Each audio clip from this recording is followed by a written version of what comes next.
osé comparer la créature au Créateur. Elle dit à Jésus, elle dit au Christ, est-ce que tu es plus grand que notre père Jacob? Abomination. Voici où est venu maintenant l'église du Christ. Un prophète devient plus grand que Christ. Un apôtre devient plus grand que Christ.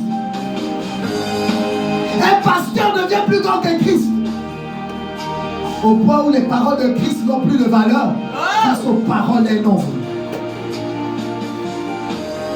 Les directives d'un homme ont pris le-dessus sur les directives de Christ.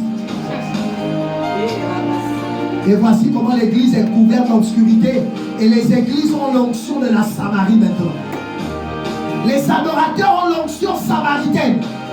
L'onction des rejetés. Elle demande au loin de Dieu s'il est plus grand qu'un trompeur. Jacob, usurpateur.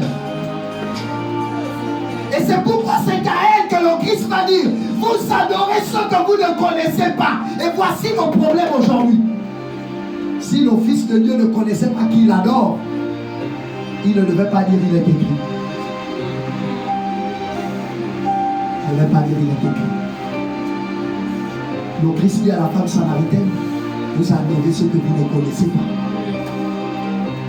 Et là il lui dit que l'heure vient et elle est déjà venue. Je réalise que l'adoration a un temps. L'heure vient. Et le roi mage avait compris ça. C'était les hommes spirituels. Que la véritable adoration est conditionnée par un temps. Tu veux être le premier à avoir la vie, adore pendant la période où il y a eu le commencement de la vie sur la terre, la nuit. C'est pourquoi David dit bénissez l'Éternel, vous tous serviteurs qui vous tenez dans la maison de Dieu durant les heures de la nuit. Pas la journée. Il y a la femme samaritaine, l'heure vient, elle est déjà venue.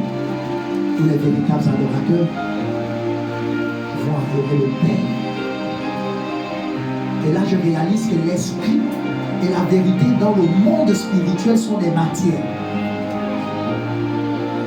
De la même façon, une maison est en briques, on adore en esprit, c'est une matière et c'est une dimension spirituelle. Et dans cette dimension, la vérité qui est la parole de Christ devient notre vêtement. C'est pourquoi dans Éphésiens chapitre 6, Paul dit, ayez la vérité pour ceinture. Jean 17, ta parole est la vérité.